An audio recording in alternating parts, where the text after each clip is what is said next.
En este caso, lo que se estudiaría es una moratoria de los alquileres. Y se lo quiero preguntar a Ignacio de la Torre, economista jefe y consejero de Arcano. Muy buenos días. Ignacio, buenos días. La vicepresidenta Calviño nos decía la semana pasada que eso de la moratoria de alquileres hay que estudiarlo con mucha tranquilidad, porque no tiene nada que ver con la moratoria de las hipotecas. Ahí te encuentras a unos propietarios que también pueden encontrarse en dificultades económicas, ¿no? De ahí la dificultad de aprobar este tipo de medidas. Sí, efectivamente. Creo que más de un 90% del parque de viviendas en alquiler es propiedad de personas físicas, no personas jurídicas. Con lo cual, efectivamente, si se hacen normativas, pensando, por ejemplo, en la situación de las hipotecas, en el otro lado está la banca. Y si lo hacemos en los alquileres, el 90% va a haber propietarios físicos que dependen de esa renta también ellos pues para subsistir, ¿no? Lo que pasa, Ignacio, que a mí, por ejemplo, me acaba de escribir un peluquero que tiene una peluquería en el centro de Madrid, una de las calles más caras.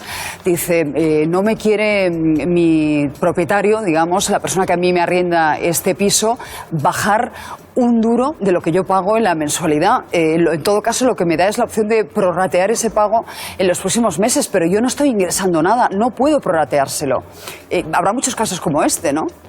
Sí, sin duda. Bueno, yo creo que hay que distinguir, por un lado, las medidas orientadas al alquiler de vivienda y, por otro lado, la situación con los locales comerciales, ¿no? Y lo que sí vamos a ver masivamente es gente que no puede hacer frente al pago de las rentas de los locales comerciales, y hay que buscar ese tipo de soluciones de reducciones temporales o condonaciones temporales, porque si no, efectivamente, si caen los ingresos un 80%, no puedes pagar ni al personal, ni tampoco puedes pagar al alquiler, ni tampoco puedes pagar a los vencimientos de deuda. ¿Y qué soluciones se puede dar ahí, tanto particular como a empresas que tienen alquilados locales? Sí, efectivamente, lo que vamos a ver a nivel médico es una situación de aproximadamente dos meses. Lo lógico es que se lleguen a acuerdos que permitan pues diferir el pago de rentas, incluso reducirlas masivamente durante el primer mes, y que el arrendatario al final entienda que luego en tener un inquilino pues estable, que ha ido pagando sin problemas en el pasado, pues es un activo de cara al futuro. Y mientras, lo que hay que hacer también pues es ver cómo sale el paquete hoy para que estas compañías puedan obtener financiación durante estas 6 semanas y que estas compañías no desaparezcan y perdamos el tejido productivo.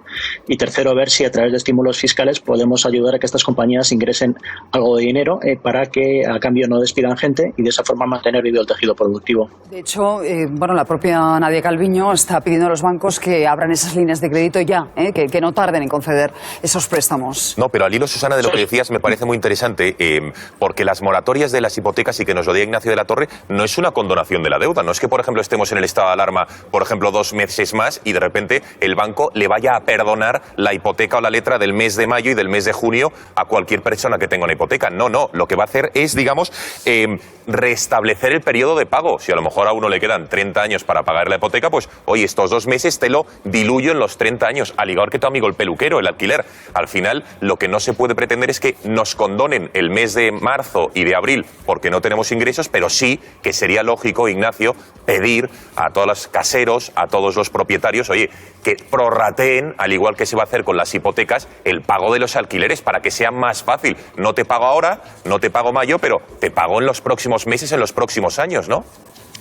Estoy completamente de acuerdo. Y aparte de esto, es muy importante el que se estén cambiando las normas bancarias, de tal forma que si no se paga este mes la hipoteca, pues no te obliga al banco a reconocer ya que entra en mora el préstamo, porque esto sería muy peligroso. Nos podría generar un problema con la solvencia bancaria. Claro. Estamos viendo como el Fondo Monetario Internacional, Ignacio, nos pronostica una crisis incluso peor que la del 2008, de la que todavía no nos hemos recuperado del todo. Con este pronóstico, y después de escuchar al virólogo que dice, ojo, que aquí nos podemos recuperar, pero nosotros no vivimos en una isla, vamos a tener a muchos países de nuestro entorno afectados por el coronavirus, que por ejemplo son mercados turísticos para nosotros, ¿no? Estoy pensando en Gran Bretaña, en Francia, en Alemania. Es decir, ojito con lo que pasa en nuestro entorno.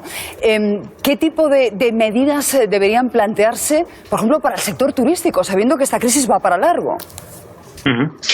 Efectivamente, la contracción que vamos a ver de las economías, de nuevo basándonos en el precedente de China, va a ser histórica. En China va a caer el PIB mínimo 10 puntos. O sea, que va a ser una crisis mucho más intensa que la que se observó en 2008, pero menos duradera en el tiempo. En 2008 empezó la crisis y no supimos cuánto tiempo iba a tardar. España tardó 7 años en recuperar el PIB. Esto va a ser una crisis más rápida, pero también más intensa, pero también más rápida, y no vamos a recuperar antes.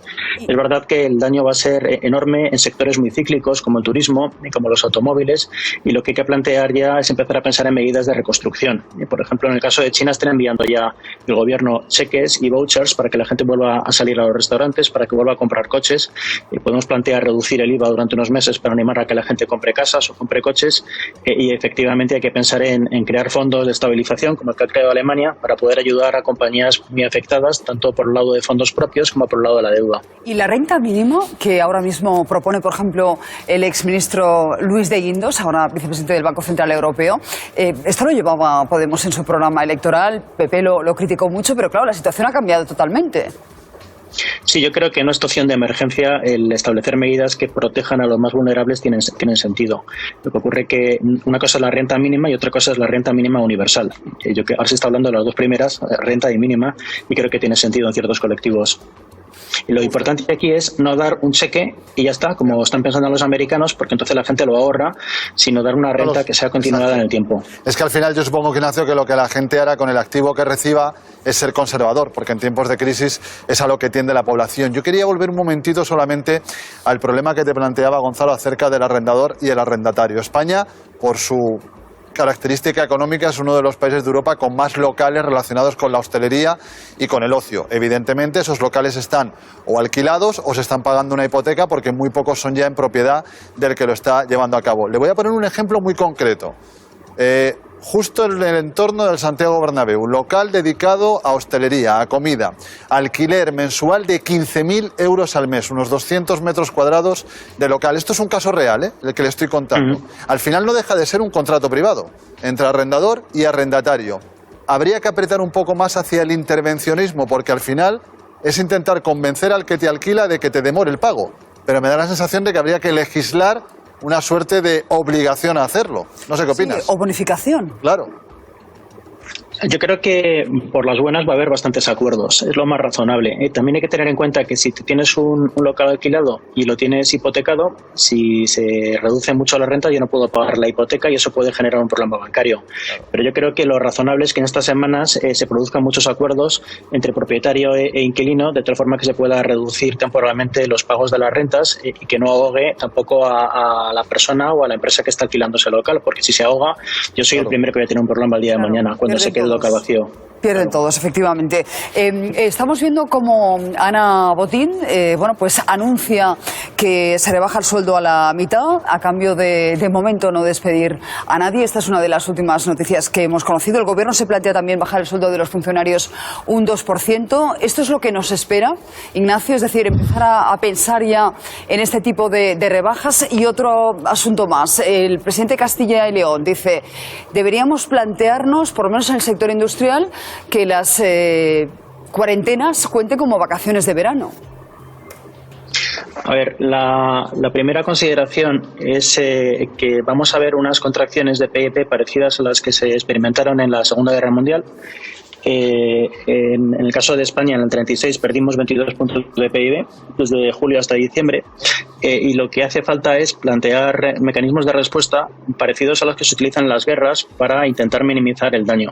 Eso implica pues estímulos fiscales masivos, muy por encima de lo que hemos visto hasta ahora. Una vez que se estabilice la situación, vamos a dejarnos un balance público precario y habrá que pensar en medidas para intentar repararlo, como se hace justo después de una guerra. Y eso implica que todo el mundo se apriete el cinturón. No es factible el seguir manteniendo déficit fiscales cuando se ha incurrido a niveles de deuda mucho más elevados y además te ha caído el PIB. Respecto a... perdona, ¿puedes repetir la segunda pregunta?